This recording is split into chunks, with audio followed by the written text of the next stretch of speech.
la gaeta qui te porta la gallina zappa. Je m'appelle Tony. Enfin, mon prénom c'est Antonio. Mais ça m'énerve parce que tout le monde me dit toujours t'es espagnol ou portugais.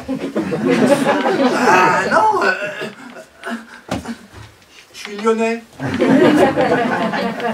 La petite chanson là, c'est celle que mon père chantait à tous les enfants de la famille. Et le petit garçon là, bah c'est moi. Tony Di Stasio. Enfin, Antonio Di Stasio. France.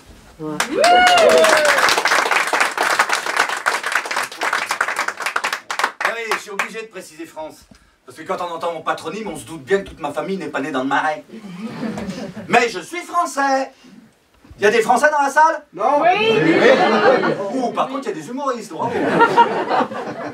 Jean Cocteau a dit... Ouais, c'est mon côté Fabrice Lucchini. Un Français est un Italien de mauvaise humeur, c'est énorme. Ah non, c'est faux. Un Italien n'est jamais de mauvaise humeur. Voilà. Et il y a des Italiens dans la salle? Ouais. Je peux pas me les saquer, c'est Italien. Pareil. Ça me vient d'un traumatisme d'enfant. Quand on partait en vacances là-bas, à l'Italie, parce qu'ils avaient cette fâcheuse manie de ne jamais appeler les gens par leur nom. Tout le monde avait un surnom. Ah oui, c'est vrai. Je crois que ça va être compliqué aujourd'hui. Et dans l'entourage de ma famille, il y avait Giovanni lo Storto, Jean le Tordu, il y avait Zoppé, le boiteux, il y avait Malefiere, le mauvais fer, parce qu'il était méchant. Il y en avait un, il s'appelait Antonio Piede de Porc. Antoine Pied de Cochon. Et il y avait Lick-Lac. Lick-Lac, parce que le soir, quand il rentrait chez lui, ça faisait... Lick-Lac. Mais bah, rigolez pas, c'était mon grand-père, lui. Les enfants aussi avaient un surnom. On avait un petit cousin, Bichette, il faisait encore pipi au lit. On l'appelait Robinette. Et vous imaginez bien que je n'échappais pas à la règle. Moi, mon surnom, c'était Liupatz. Le fou. D'ailleurs, je revois encore mon père. Quand j'étais petit, chaque fois qu'il me voyait passer dans la maison, il interpellait ma mère. A Sondina, sto guaglione te che cosa? Chérie, ce gamin, il a quelque chose. Mais j'ai jamais su si c'était quelque chose en plus ou en moins. Si, j'ai bien une petite idée, parce que quand il disait cette phrase, il faisait ce geste-là, qui correspondrait à celui-ci en français. J'ai suivi mon second traumatisme transalpin quand j'étais en âge de partir seul en vacances, en allant voir ma famille dans les quartiers populaires de Rome. À l'époque, je pense que tout le monde le sait, on n'avait pas de portable. Hein? Tiens, d'ailleurs, on n'avait même pas de téléphone fixe. C'est pour vous dire si je suis jeune. Eh bien non, parce que dans les villes du Sud, les téléphones étaient remplacés par les balcons. Ben ouais. Et une année, j'avais eu la super idée de me faire friser les cheveux.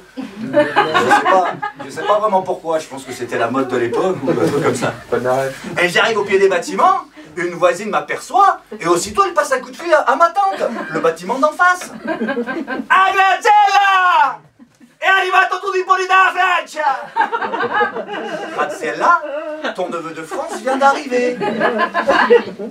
Ma che s'est fatto riccio? Tiens, il s'est fait friser. Sembra un barboncino. On dirait un caniche. Ma tante sort sur le balcon et m'aperçoit à son tour. Adore! Oui, parce qu'à Rome, Tony, c'est trop long, alors ils disent adore. Adore! Ma che te sei fatto riccio? Tu t'es fait friser. Cari mortacci dua! Insulte romaine que je ne vous traduirai pas. Sembri un broccoletto! On dirait un brocoli. En 5 minutes, tout le quartier était au balcon pour voir ma tête de petit mouton français. Eh ben, vous me croirez si vous voulez. Je me suis plus jamais fait friser les cheveux. C'était le téléphone romain. Déjà à l'époque, en forfait illimité. Et déjà à l'époque, en 5G.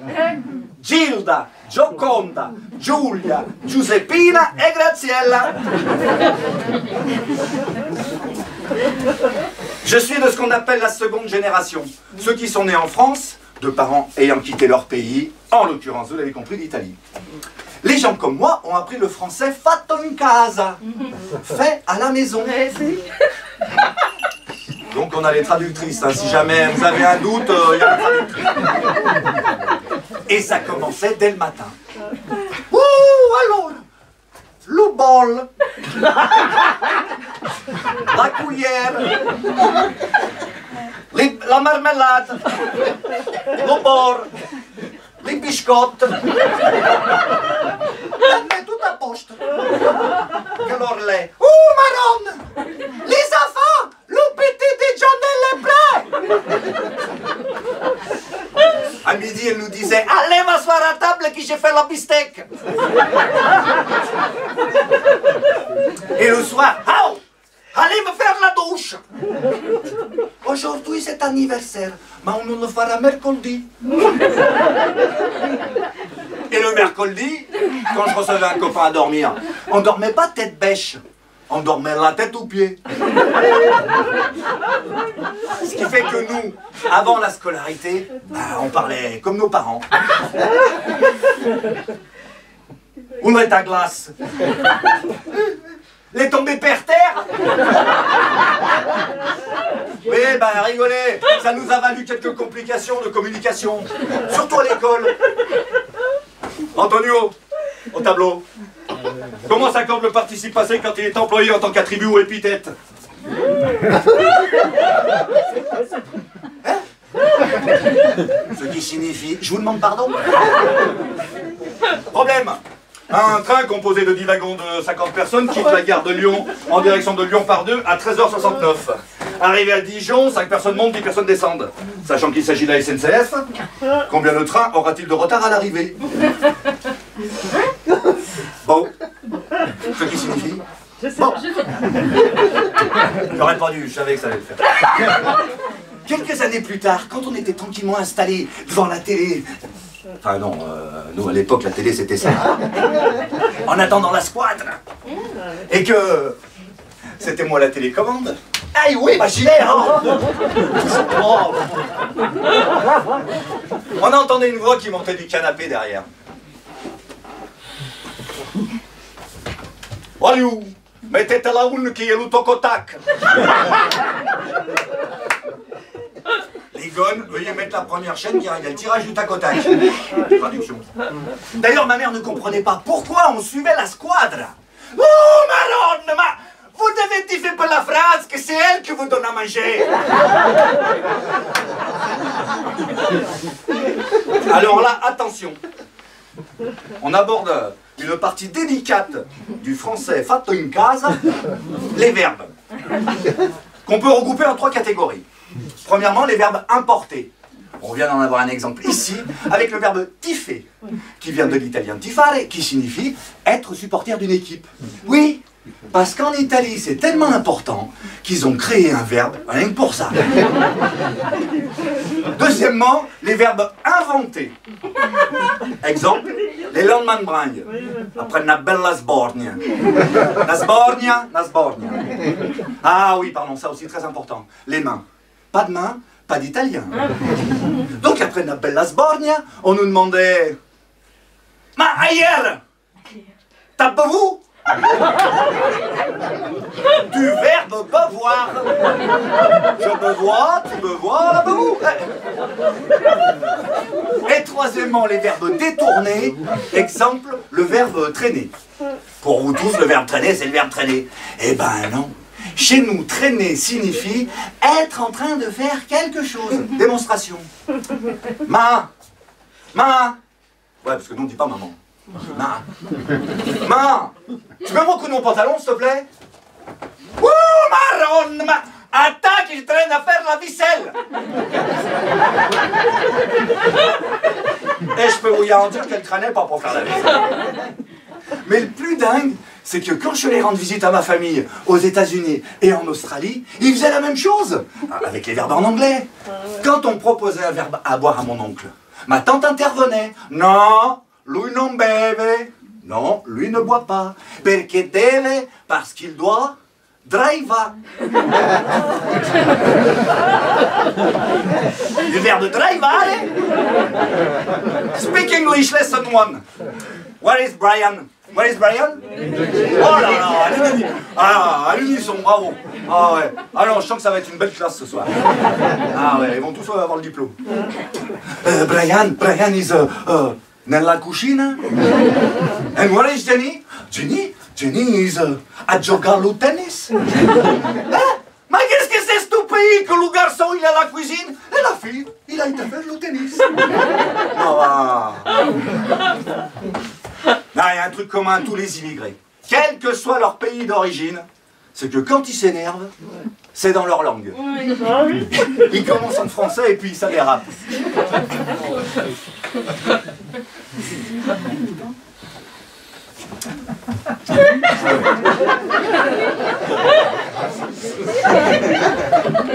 Tonine, je t'ai dit 50 fois de pas jouer dans le garage, manette la misère, c'est d'accord. Si je te chope. Ah oui. Oui, pardon. Petite précision pour ceux qui prendraient des cours d'italien. Les expressions que vous allez entendre dans ce spectacle n'ont rien à voir avec ce que vous apprenez en cours. Ah ben non, il s'agit de dialectes. Parce que je vous rappelle que l'Italie a été unifiée seulement au XIXe siècle. Avant cela, c'était un ensemble de duchés, de royaumes et de républiques qui possédaient leurs propres lois et leurs propres langues. C'est pourquoi les dialectes sont aussi répandus et les différentes cultures régionales toujours aussi présentes. Bon, je referme la parenthèse culturelle. J'en étais où? J'en étais à quand il s'énerve. Ma mère, son truc, c'était ouh, Marone, dégage les occhi. Je t'arrache les yeux. Quand on abusait trop de sa gentillesse, elle nous disait tendrement ma douce fille de putain. Mais t'es vraiment un fils de... Non, je ne peux pas traduire là. Et quand on l'exaspérait trop, là, ça pouvait monter jusqu'à ma femme. Il n'y a pas besoin de le dire, tout le monde comprend. Mais un truc qui nous énervait pas dans ma famille, et qu'on aurait raté pour rien au monde, c'est les repas du dimanche. On s'en mettait jusque-là, grâce à notre Paul Bocuse, à nous, ma mère. Ouh, Marone, asseyez-vous. Mangez que c'est chaud. Non. Avec la fourchette. Non. Eh ben c'est chaud, tu souffles, non? Va t'en laver les mains. Non. Pose ta bouteille. On ne boit pas le vin à 8 ans. Dino, ta fille va boire le vin. Ah, ma come ça fait rien. Oh, mannaggia, ma famille. Oh, come t'es gentile. T'as tout mangé? Oh, Dieu te bénédique. Dieu te bénisse. Oui, Dieu nous bénissait quand on mangeait avec appétit. Eh ben oui, parce que pour les gens qui ont connu la misère, évidemment, sinon ils seraient restés là-bas. Ils sont pas venus en France en touriste. Manger, c'est ce qu'il y a de plus important. Faut vous dire, monsieur, que chez ces gens-là, à peine tu franchis le pas de la porte, il faut répondre à la question existentielle. T'as mangé. T'as mangé? Ah, moi j'arrivais avec un copain, ça pouvait être 3 heures d'après-midi. Et comment il s'appelle le copain? Il s'appelle Gérald. Gérald? Comme la glace. Mais Stéphanie, c'est à manger? Ne jamais emmener une copine un peu trop maigre à la maison. Hein. Jamais.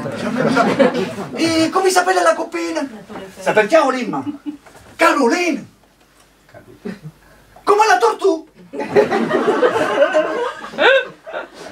Boulet Bill, t'as mangé? Boulet Bill? Parce que tu connais Boulet Bill, toi.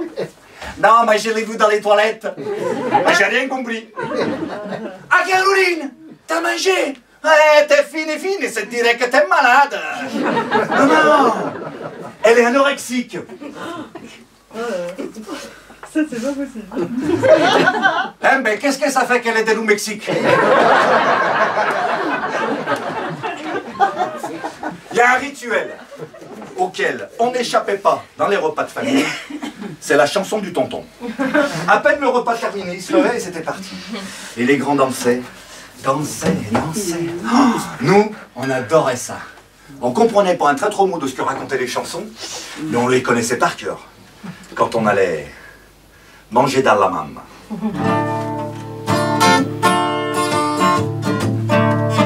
Le dimanche matin, sur notre 31, on fait l'apéro avec les frangins. Après un toto calcio, au bar des Italiens, vous reprenez quelque chose? Non, on reprend plus rien.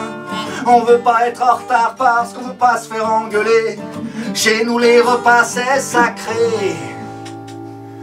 Parce qu'on va manger dans la mama, manger dans la mama, manger dans la mama, manger dans la mama. Depuis le début de la semaine, elle n'attendait que ça, fait que la mama peut nous filer toute fa. Parce qu'une mère, elle fait tout pour son fils. Maintenant qu'on est sur place, on peut en reprendre un. Allons, pas trop de glace, je veux pas noyer le mien. Quand une petite voix fine, venue de la cuisine, la mère qui pète un câble, allez, m'asseoir à la table.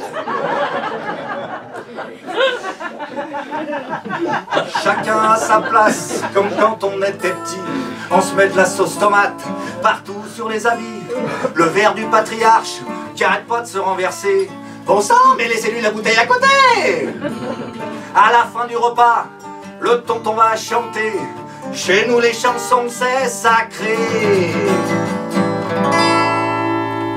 Quand on va manger dans la mama, manger dans la mama, manger dans la mama, manger dans la mama. Tant qu'elle est encore là, on ne veut surtout pas rater ça.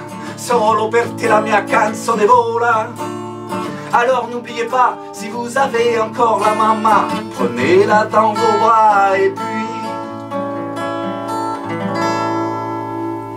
embrassez-la.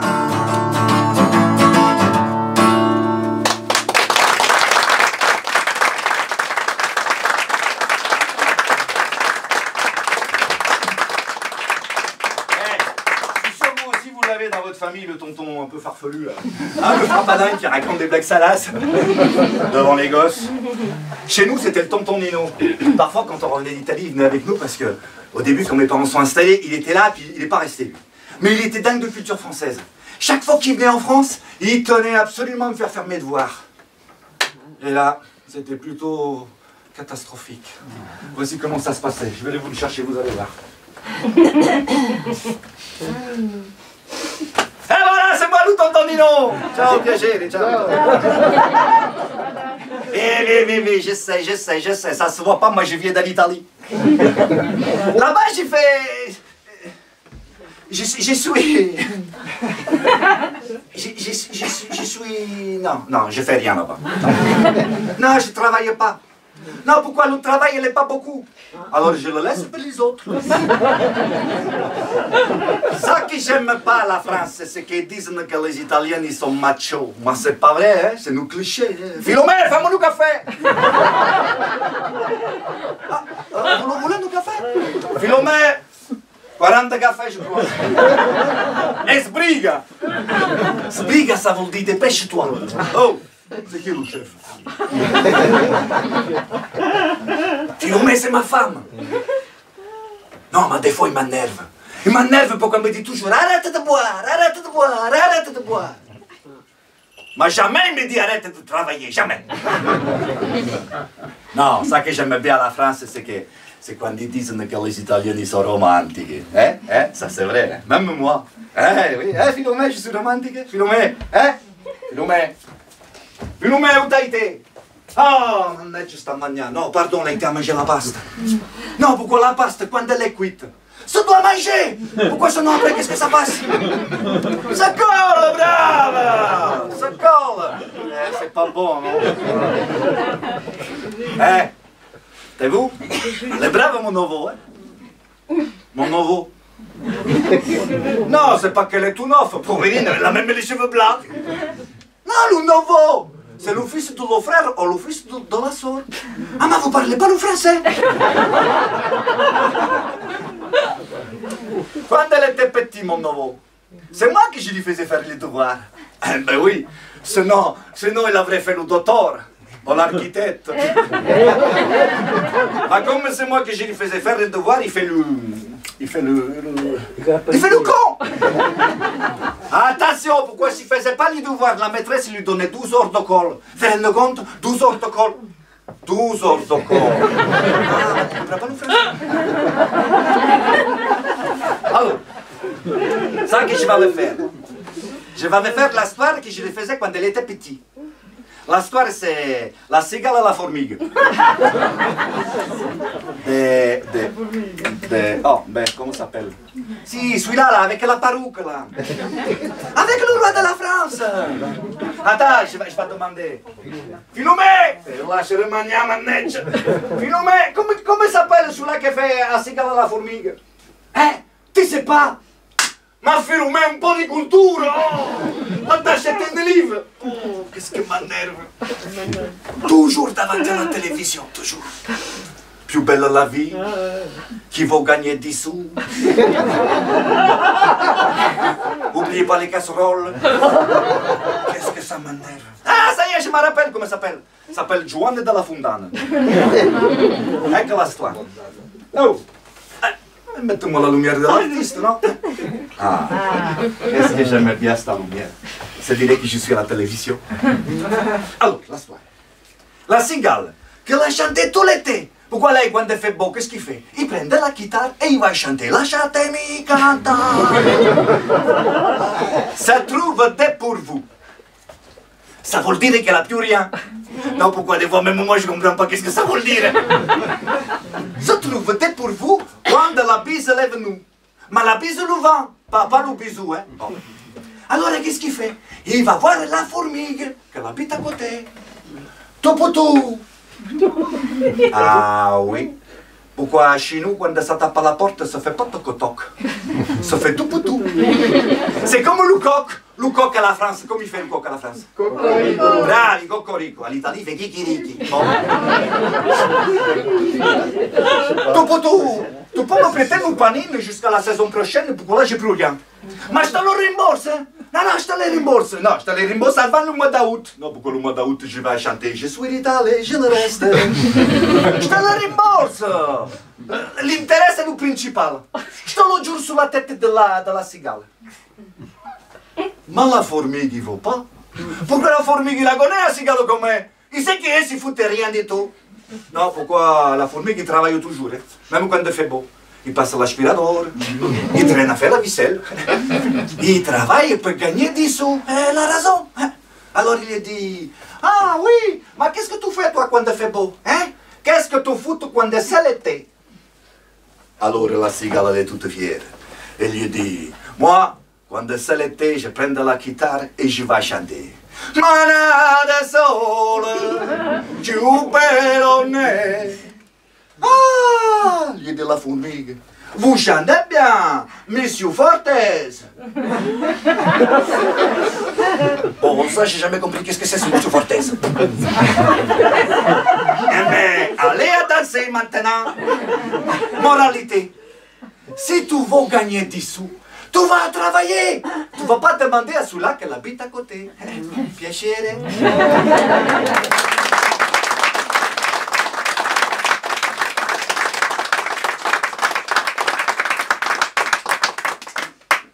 Alors, je vous ai parlé des repas de famille. Parce que chez nous, toutes les mamans sont de super cuisinières. Si. Ah bah là... Vous pouvez lui enlever le micro? La mienne encore maintenant, à peine levée, c'est direct au fourneau. Et là, c'est une explosion d'odeurs. L'ail, l'oignon, les boulettes, les poulpiettes qu'elle roulait à la main. Nous, on passait discrètement derrière pour en chipper quelques-unes. À la cachette, non? Ouh, marronne! Lève la main! Fous-moi tranquille! Et donc, nous, on était souvent réveillés par les odeurs. Notamment l'odeur du trésor italien. L'or rouge. Bien, je sais que c'est une super classe ce soir. Je savais, j'ai senti tout de suite. Eh ouais, et oui, parce que ce qu'il faut savoir, c'est que chez nous, chaque famille fabrique son propre coulis de tomates. Alors, je vais vous poser une question. Pour le bon déroulement de ce spectacle, il serait bien que vous répondiez non à cette question. Vous savez comment on fait la sauce tomate? Non. Oh, ils sont formidables. C'est la meilleure classe de la journée. Je m'en vais vous l'expliquer, comment on la faisait. Et comment on la fait toujours d'ailleurs. Il fallait tout d'abord qu'il y en ait pléthore, qu'elles soient bien arrivées jusqu'à maturité. Puis fallait les choisir, les trier, les laver et les mettre à bouillir pour les écrabouiller. Mais il y avait un danger qu'il fallait éviter, les filles indisposées ne pouvaient s'approcher. Ouais, parce que soi-disant, ça les faisait tourner. Les tomates, hein, pas les filles. Hein. Pour faire la sauce tomate, comme on faisait à la maison quand on était marmot. Pour faire la sauce tomate, qu'on conservait comme un trésor fermé dans des bocaux. Pour faire la sauce tomate, ça demandait du boulot. Et pour les écraser, une fois égouttées, entières dans la machine, on les introduisait. Main sur la manivelle, d'un geste maîtrisé, le nectar naturel tout à coup s'écoulait. Le coulis était là, dans un seau presque plein, dans un autre au plus bas, la peau et les pépins. Qu'on jetait pas d'ailleurs. Non, on les donnait à manger. Au cochon. Bien. Ou au poule. Eh ouais, rien ne se jette chez nous, hein. Eh, on n'a pas attendu les bobos pour être écolo, non. Pour faire la sauce tomate, comme on faisait à la maison quand on était... Bien, ils ont suivi. Pour faire la sauce tomate, qu'on conservait comme un trésor fermé dans des bocaux. Pour faire la sauce tomate, ça demandait du boulot. Excellent. Les bocaux alignés, prêts à être chargés, étaient tous équipés d'une branche de romarin. Basilic, basilic. Ah, très bien. Non, mais je te dis, c'est une super classe aujourd'hui. Eh oui, là c'est le moment où le spectateur s'insurge. Eh oui, parce que normalement, on n'y met pas du romarin. Qu'est-ce qu'on met au fond du pot? Du basilic. Eh ben oui, du basilic. Mais mon père n'aimait pas le basilic. Et comme c'était le Walou chef, mais bon, vous pouvez mettre du thym, du laurier, tout qu'est-ce que vous voulez. Hein. Eh, une année, j'ai mis une feuille de cannabis. On se marrait toute l'année. Ah bah, essayez, je vous conseille, vous verrez. Ah bah, bonne ambiance dans la famille. Enfin bon, bref. Donc une fois que les bocaux étaient bien remplis et bien fermés, on les mettait dans un tonneau plein d'eau, au-dessus d'un brasero, séparé de chiffon pour éviter la casse. Car pour la conserver pendant plusieurs années, la stérilisation, y a pas plus efficace. Pour faire la sauce tomate, comme on faisait à la maison quand on était marmot. Pour faire la sauce tomate, qu'on conservait comme un trésor fermé dans des bocaux. Pour faire la sauce tomate, ça demandait du boulot. Ça demandait du boulot. Ça demandait du boulot.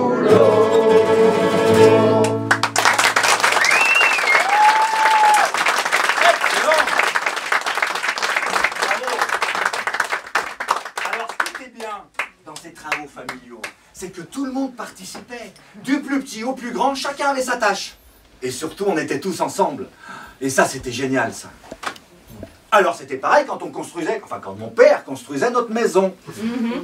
Oui, parce que ce qu'il faut savoir, c'est que chez nous, chaque famille construit sa propre maison. Mais pas abusive, hein, comme en Italie. Alors, j'explique pour ceux qui ne sauraient pas. Abusive, c'est comme ça qu'on appelle les maisons qui se construisent au sud de l'Italie. Je ne voudrais pas offenser... Ah bah ils sont rassurés là, ceux du Nord ils sont rassurés. Ah bon, c'est pas nous, ah bon ça va. Et oui, je ne voudrais pas offenser les gens du Nord. Non, mais il se trouve qu'au sud de l'Italie, ils construisent des maisons qu'on appelle comme ça abusives, parce qu'ils les construisent abusivement. Simplement parce qu'ils ne demandent pas les autorisations. Non. Non, parce qu'ils partent du principe que, bah, une fois qu'elle est là, ils peuvent plus la... Et en effet... La majeure partie du temps, il faut que la maison est montée. Bon, tu passeras à la mairie m'emmener une enveloppe. Non, non, non, non, non. Moi, mes parents étaient en France, ils respectaient les lois du pays d'accueil, eux. Spectacle engagé. Donc, dans les travaux de construction, moi, j'étais le grouillot. Papa, c'est quoi un grouillot? C'est celui-là qui coule vite. Alors il m'envoyait chercher des trucs. Va-moi chercher la truelle dans le garage, là derrière la porte. Alors moi je pensais comme un dingue, la truelle derrière la porte, qu'est-ce qu'il a dit? Et là il y avait les grands, là, les frangins, les cousins plus âgés, qui eux étaient déjà passés par tout ça, ils connaissaient le truc. Ils me disaient, dépêche-toi, il va s'énerver. Et en effet, mon père qui était très patient, au bout de 30 secondes... Antoline, m'arrive cette truelle! Remarquez, ça n'a pas changé. Hein.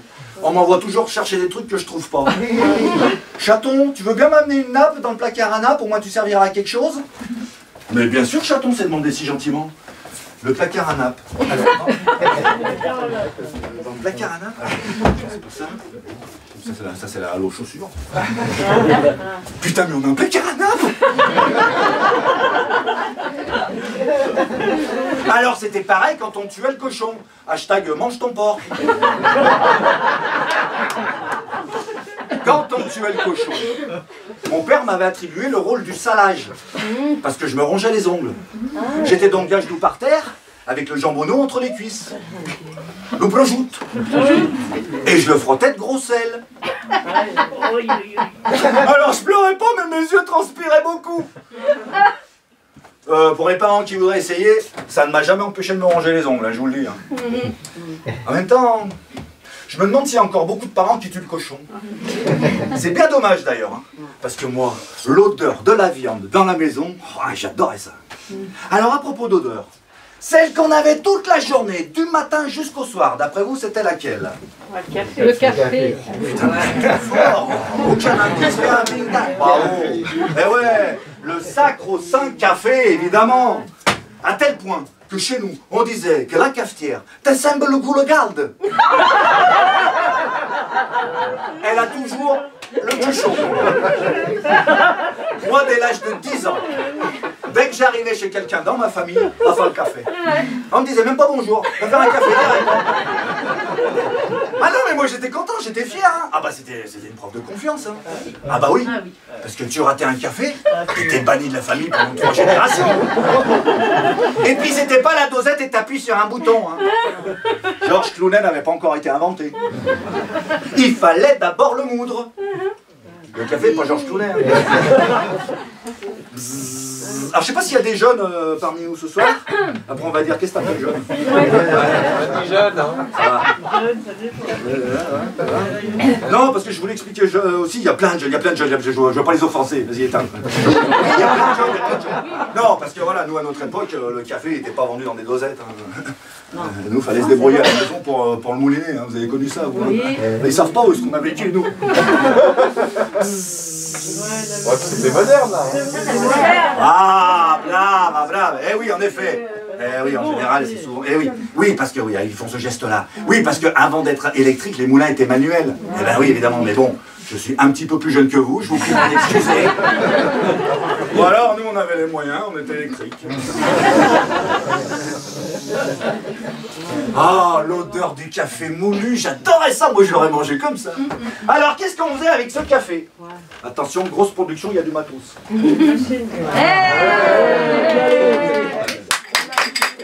Alors, comment ça marche, Jamy? C'est pas sorcier. Dans le réceptacle, on y mettait l'eau. Dans le filtre. Tu veux nous dire toi, tu veux nous dire toi? Dans le filtre, oui, elle a raison. Le café. Eh, qu'est-ce que tu fais toi? Vas-y, qu'est-ce que tu as fait comme geste? On ne le presse pas. Mavatenva. Surtout, fallait pas l'écraser. Ah oui, t'as dit non, t'as dit on le presse pas. Non, oui. Ah, bravo. Tu seras délégué de classe. Eh oui, non, fallait surtout pas le tasser, le café. Ah non, fallait laisser un petit monticule. Pas la montagne, mais la colline. On fermait ça et on mettait ça sur le feu. Mais c'était pas fini, il fallait rester à côté. Parce qu'une fois qu'il était monté, le café, il fallait...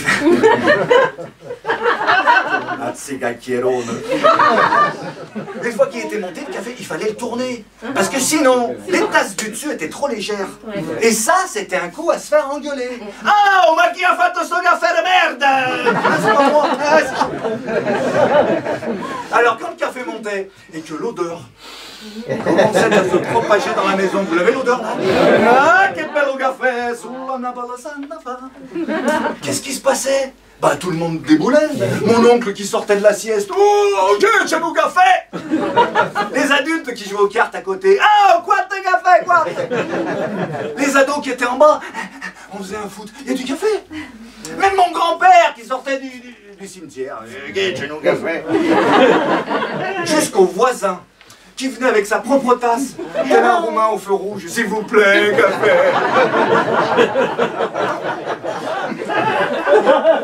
Alors ma tante,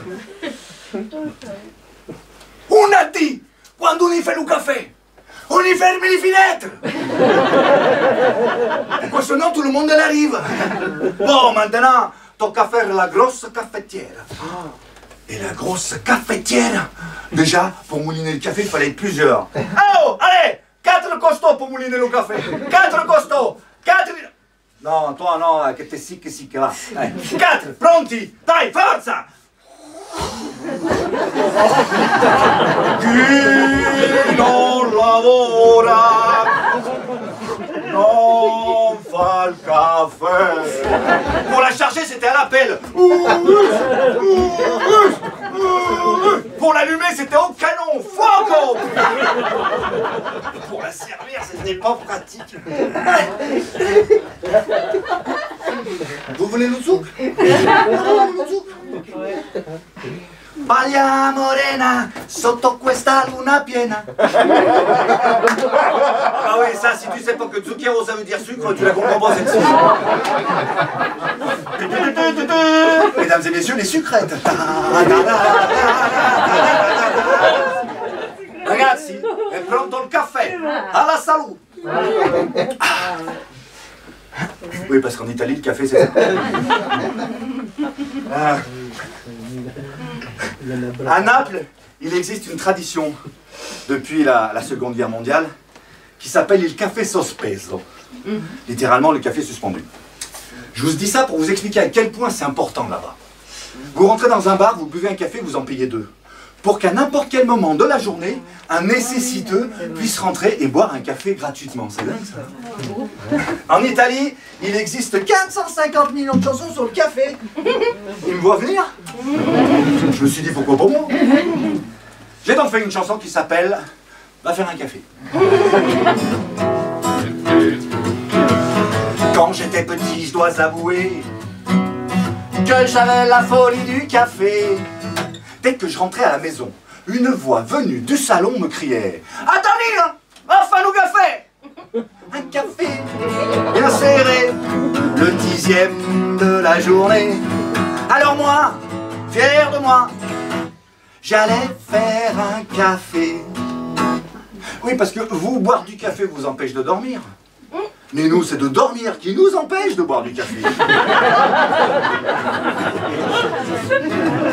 À peine arrivé chez les cousins, encore au milieu de l'escalier, à croire qu'on attendait mon arrivée. Pas besoin de vous faire un dessin. Une voix venue du lointain me criait « Dalila, enfin le café !» Un café bien serré, le 1e de la journée. Alors moi, fier de moi, j'allais faire un café. Café. C'est comme ça qu'on a prénommé notre bébé. Parce qu'il nous tient éveillés toute la nuit. Si je vous dis qu'un jour j'ai rencontré une demoiselle fille de cafetier, comme elle était belle derrière son bar, on s'est compris au premier regard. À peine ainsi elle s'est empressée de me dire « Je vous fais un café !» Un café bien serré, j'en boirai toute la journée. Alors moi, fier de moi, je l'ai épousé.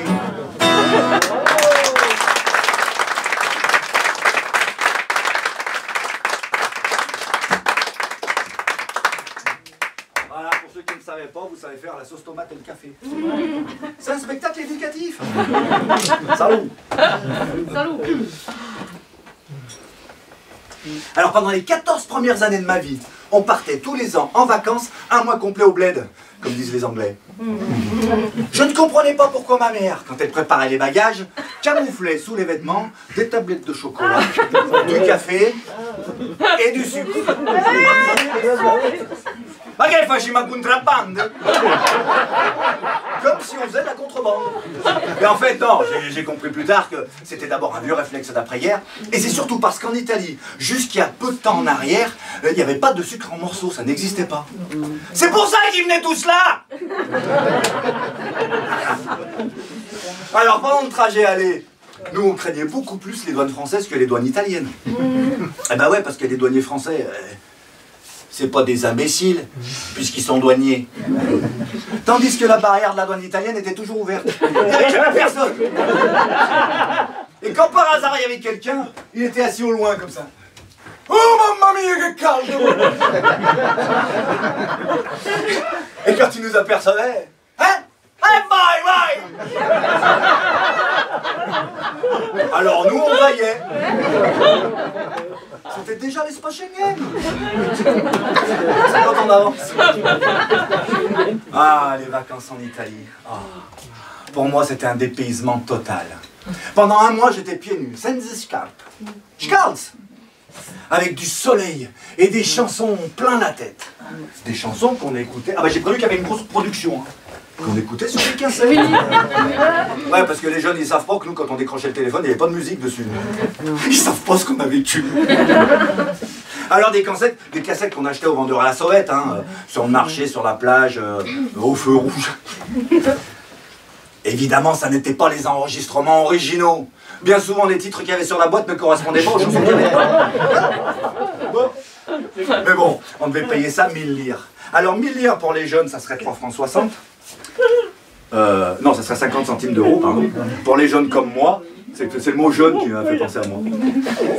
Pour les jeunes comme moi, c'était 3 francs 60. Et pour ceux qui utilisaient ce genre de machine, je sais pas, ça devait être le prix d'un bon repas à leur époque. Mais bon, les vendeurs étaient sympas parce qu'avec ça, ils nous fournissaient ceci. Ils vendaient des cassettes et aussi des crayons. Vous savez pourquoi? Ben ouais, parce qu'au bout de 2 écoutes, la bande elle s'entortillait, on la ressortait, ah net sur la misère. Hein, il fallait la rembobiner. Vous avez connu ça vous aussi, hein? Eh ben vous n'êtes pas tout jeune non plus. Hein. Alors, autant je comprenais pas pourquoi ma mère, à l'aller, camouflait des trucs, des denrées sous les vêtements. Autant je comprenais bien pourquoi au retour, mon père camouflait un petit peu partout dans la voiture les bouteilles d'alcool. Eh ben ouais, parce que les douaniers italiens, au retour, ils étaient beaucoup plus actifs. Eh ben tu m'étonnes. Pour le cas où il y aurait des marchandises non déclarées, ça leur faisait toujours quelque chose à ramener à la maison. Pourquoi les connaissaient les combines, non? Moi, ça me valait toujours la peine de ma vie quand on arrivait aux douanes italiennes en rentrant. Ah ouais. À tel point qu'on avait décidé, à l'unanimité de mon père, oui, on était déjà en démocratie dans ma famille, que quand on arriverait à la douane, il fallait que je fasse semblant de dormir. Parce que sinon, on voyait tout sur ma tête qu'il y avait un truc louche qui n'allait pas. On a déjà tout petit, j'étais très courageux. Mais bon, quand on rentrait dans l'Hexagone, moi j'étais content. Parce que moi aussi, je suis né sous le signe de l'Hexagone. Ah ouais, ceux qui comprennent ça sont vraiment pas tout jeunes. Mais bon, quand on rentrait sur le territoire français, moi j'avais toujours une chanson dans la tête. Une chanson de cette époque. Vous savez, quand on est gamin, les chansons qui passent à la radio, on ne comprend pas qui les a écrites et pourquoi. Moi je croyais que cette chanson elle avait été écrite pour nous. Parce qu'elle faisait comme ça. Bonjour la France, tandis que s'en va mon taxi qui m'amène au hasard dans Paris. Bonjour la France, et les lumières qui brillent me disent bienvenue, toi qui viens d'Italie. Bonjour la France, ouais, c'est là. Je suis étrangère, mais quand tu es sans frontières, tu reçois tous ceux qui s'aiment.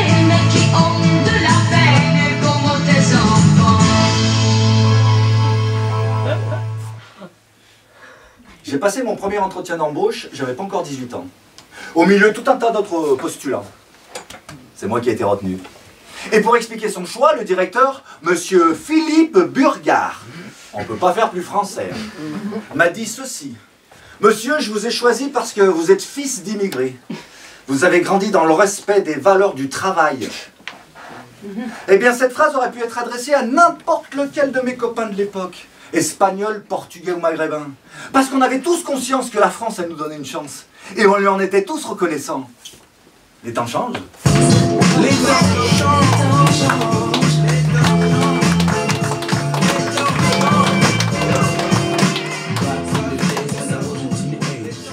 Alors attention, on partait un mois complet au bled, mais mes parents n'étaient pas des intégristes. Hein. Je sais pas si le terme est bien choisi. Là. Mes parents étaient des Italiens modérés. Chez nous, il n'y avait pas de journaux italiens. La télé italienne, ils l'ont que depuis quelques années. Pas de revendication de leur italitude. Aucune. D'ailleurs, quand ils allaient à un mariage de famille, ils accrochaient pas le drapeau de l'Italie à la voiture. Enfin, je me comprends. Pas de signe ostentatoire. À part quelques madones par-ci par-là. Faire à cheval. Ah, avec le piment au milieu. Ça, pour ceux qui ne sauraient pas, c'est un porte-bonheur. Hein. C'est pour ça qu'il est là. Qu'est-ce qu'on avait? Les cornes. Hein? Les cornes. Ça conjure le mauvais sort. En général, ils les mettent dans le dos en disant « Oh, mamma mia !» Alors, je vous explique pas, attention les cornes. Je vous explique. Dans ce sens-là, ça conjure le mauvais sort. Dans ce sens-là, ça ne veut plus du tout dire la même chose. Ah, je vous dis ça parce que si vous allez en Italie quand vous faites ça, ne croyez pas qu'on vous ait dit « Salut mon pote !» Ou alors avec un doigt en moins. Je vous laisse deviner lequel. Dans la chambre de ma mère, il y avait une statue de Saint-Antoine, grande comme ça. Il faut qu'on devine, allez. Et va me chercher les charlottes dans la chambre, s'il te plaît. Hein, qu'est-ce qu'il y a? Ah, t'as peur, c'est le San d'Andogne. Mais il est plus grand que moi. Ah ben déjà tout petit, très courageux, je vous l'ai dit. Hein. Sur la porte d'entrée, il y avait l'inévitable. Dio proteggi questa casa. Dieu protège cette maison. Je vous prie de m'excuser, mais à ce moment du spectacle, je dois faire une parenthèse. C'est mon psy qui m'a dit. Il m'a dit, monsieur, parlez-en sur scène, ça vous coûtera beaucoup moins cher. Ah ouais, c'est vous qui payez. On habitait rue de l'église. Je vais vous dire si j'en ai bouffé des bondieuseries. D'habitude, les gens disent qu'ils sont croyants, mais pas protestants, j'allais dire. Croyants, mais pas pratiquants. Avec mes frangins, c'était l'inverse. On était pratiquants, mais pas vraiment croyants. On faisait plus confiance aux gardiens de but de notre équipe qu'aux gardiens de l'âme de l'église d'en face. En gros, on chantait plus Alléluia que Alléluia. D'ailleurs, même le curé venait manger à la maison. « Monsieur le curé, t'as mangé ?» Oh, vous savez, ma nourriture est spirituelle. Hein? Ma qu'est-ce que t'as dit? Ah ben ici, il est dans la gamelle. Allez, match. Ah bah oh, on a beau être le représentant de Jésus-Christ, on n'en est pas moins homme. Hein. Jésus-Christ. Heureusement, en face de la porte d'entrée, il y avait l'indispensable. Fatevi I cazzi vostri. Occupez-vous de vos affaires. On va dire pour rester poli. Non, tout ça pour vous dire que les croyances et superstitions, c'est pas ce qui manquait à la maison.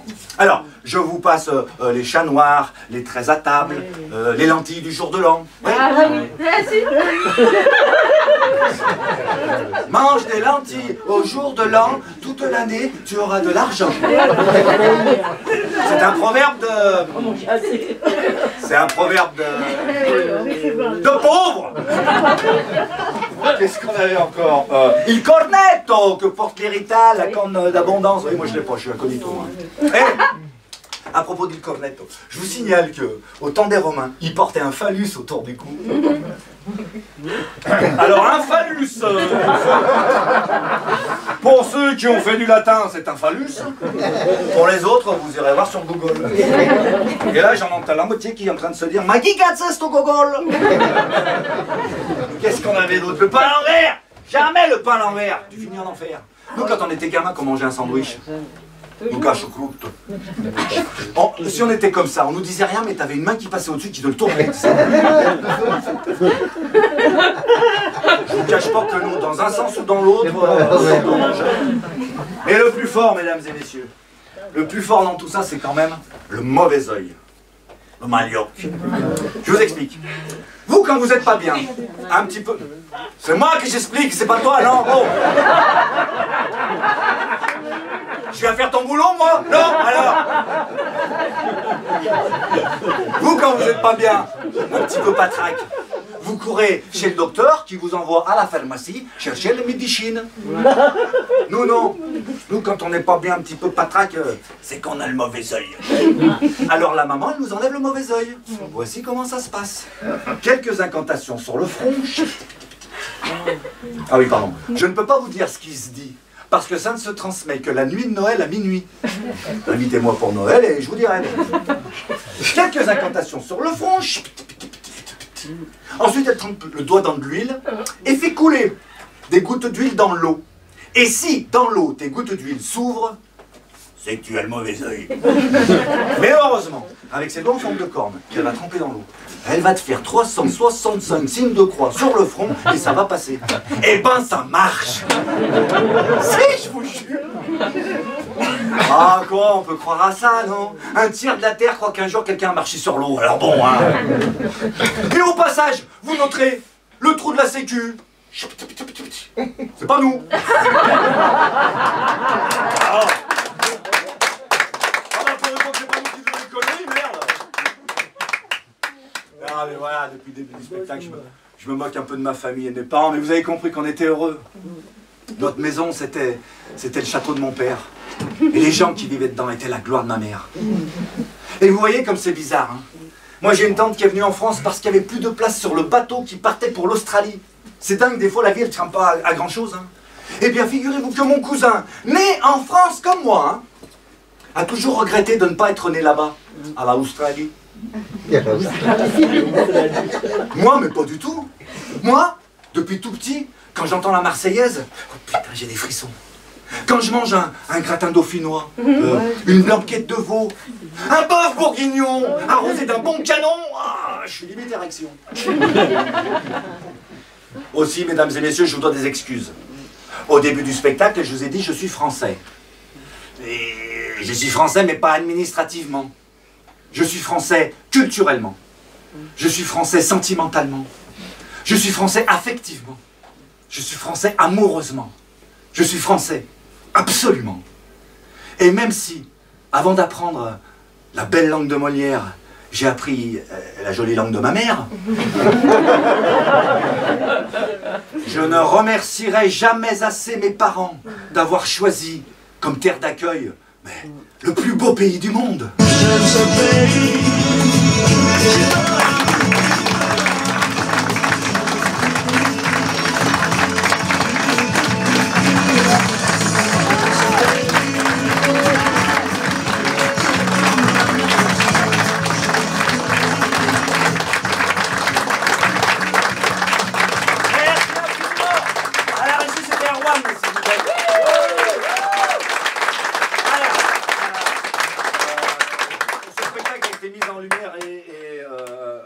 Par Monsieur Thierry Marconnet, j'aime bien le citer. Voilà.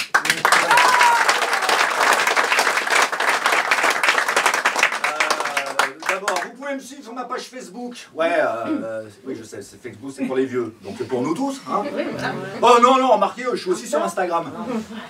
Bon, j'ai encore pas compris comment ça fonctionne, mais j'y suis. Alors non, et vous pouvez les voir aussi sur ma chaîne YouTube. Je sais même pas le dire. Ma chaîne YouTube.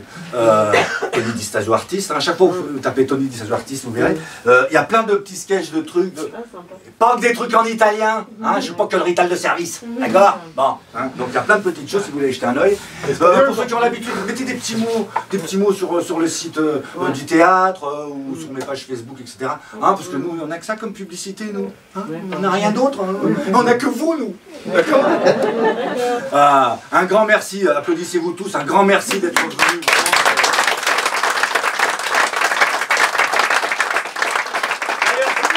D'ailleurs, si vous le permettez, je vais faire une petite photo. Vous permettez? Tu peux m'allumer la la salle, s'il te plaît. Hein? Allez, allez, j'allais dire faites du bruit, mais on est sur une photo, on s'en fout. Ah, ouais, allez, les mains, voilà, voilà, voilà. Ah, merci beaucoup. Voilà, ça c'est fait. Qu'est-ce que je voulais vous dire d'autre? Non, vraiment, un immense merci d'être venu, parce que bon, c'est pas facile en ce moment. Hein, pour vous non plus, je sais bien, mais pour nous, c'est difficile. Hein, donc voilà. Je vais vous dire, si vous avez l'occasion, allez voir, il y a un super spectacle de Madame Roberta Cecchin. Ouais, ça c'est des embrouilleurs, ça c'est des Italiens qui prennent des noms qu'on comprend pas. Cecchin, ça finit ni par O ni par A, c'est des embrouilleurs, ça. D'accord, qui s'appelle une Roberta à Paris. Voilà, d'accord. Je sais pas quand elle joue. Elle a joué vendredi, je sais. Hier. Hein, oui. Hier j'ai joué. Hier, t'as joué hier. Oui, mais c'est passé maintenant, donc on s'en fout. C'est comme tu rejoues. Dis-moi quand est-ce que tu... Bah, merci beaucoup, grazie mille. J'ai joué le 19, toujours les premières et troisième samedi de chaque mois. Voilà, je traduis. Les premières et troisième samedi de chaque mois.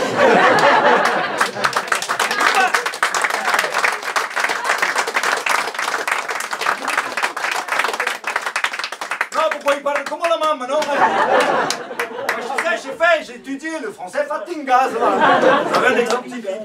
Un autre truc, si vous avez l'occasion, je ne sais pas quand ça joue, mais allez voir les rétals, c'est un truc merveilleux. Moi je l'ai vu à Avignon, ah putain, Cavana, vous savez bien, on m'a dit ici, à Nogent-sur-Marne. Voilà. Donc si vous avez l'occasion, allez-y, c'est fabuleux. Hein. Voilà.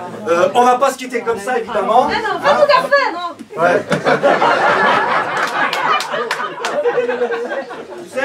Tu sais ce qu'on aurait répondu chez moi, on t'aurait dit raté. Non, on va finir en chanson parce qu'il paraît qu'en France, comme en Italie, tout finit par des chansons. Alors, vous savez, tout à l'heure, je vous racontais les cassettes qu'on ramenait d'Italie. On va se faire un petit florilège des chansons qu'il y avait sur ces cassettes. Je sais pas combien de temps il me reste, je sais pas quelle heure j'ai commencé. On va écouter, c'est pas grave. Il y a le chef là. Chef, c'est bon, je peux y aller. Merci, chef. Alors, voilà. Ah oui, attention. Ce sont des chansons d'un autre millénaire. Soyez pas surpris. Alors, 1939. Une chanson qui va, bah t'as pas fini, tu vois.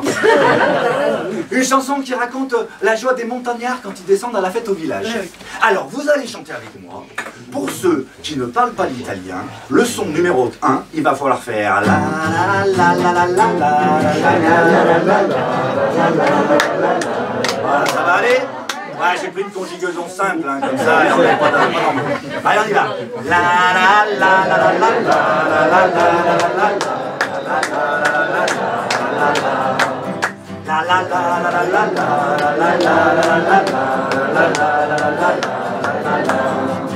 Campagnola bella, tu sei la reginella. Negli occhi tuoi c'è il sole, c'è il calore delle viole, delle valli, tutti i fiori. Se canti la tua voce è un'armonia di pace che si diffonde e dice se vuoi vivere felice devi vivere qua su. La la la la la la la la la.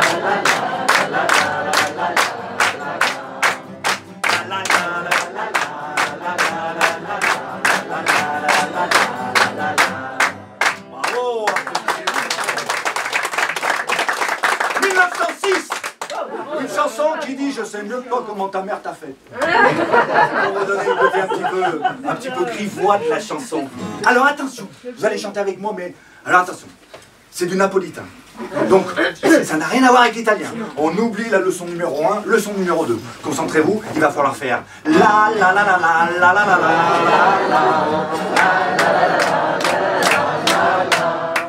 Vous saisissez la différence? Je vous dis, j'ai une super classe aujourd'hui. Allez, la la la la la la la la. Scendo rose in gattugiale, una macula in misciare. Latte rose, rose, latte del fascetto in troppo fatto. Non c'è bisogno di zingare partita con c'è. Come da fatta mamma, da cosa c'è nell'ete. La la la la la la.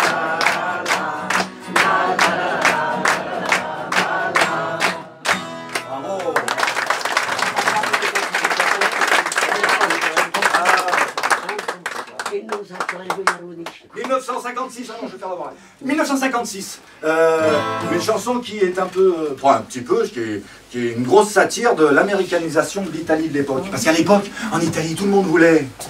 Fa l'americano. Ils sont trop forts.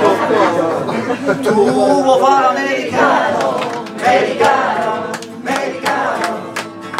Sembra che non va fa.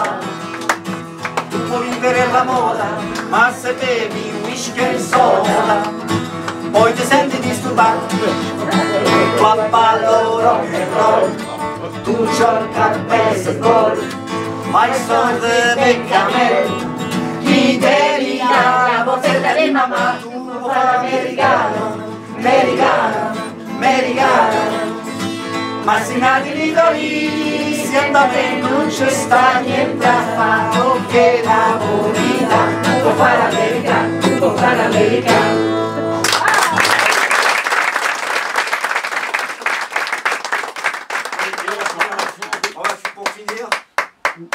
Pour finir une chanson du 19e siècle. Oui. Ouais, non, c'est une chanson que chantaient les mondine. Les mondine, c'était ces femmes qui travaillaient dans les rizières au nord de l'Italie à cette époque. C'est pas un quiz. Non, depuis tout à l'heure, il a les mains sur le buzzer. Déjà, on souffle pas ses camarades de classe. Donc voilà, ouais, donc c'est ça, ouais, c'est une chanson que chantaient les mondines. Elles avaient une vie extrêmement difficile, et un peu à l'image des Noirs avec le blues, elles chantaient cette chanson pour expliquer aux gens que, ben voilà, cette chanson elle disait chaque matin je dois me lever pour aller trimer dans la rizière. Et en effet, au fil du temps, cette chanson est devenue l'hymne des partisans qui combattaient la montée du fascisme et du nazisme dans l'Italie des années 30. L'hôtel Atterri là-bas. Ah, bella ciao. Allez, je compte sur vous. Una mattina mi sono svegliato. Oh bella ciao, bella ciao, bella ciao, ciao, ciao. Una mattina mi sono svegliato e ho trovato l'invaso. Partigiano, portami via. Oh bella ciao, bella ciao, bella ciao, ciao, ciao. Partigiano, portami via, che mi sento di morire. E se io muoio da partigiano, oh bella ciao, bella ciao, bella ciao, ciao, ciao. E se io muoio da partigiano, tu mi devi seppellire. La la la la la, la la la la, la la la la.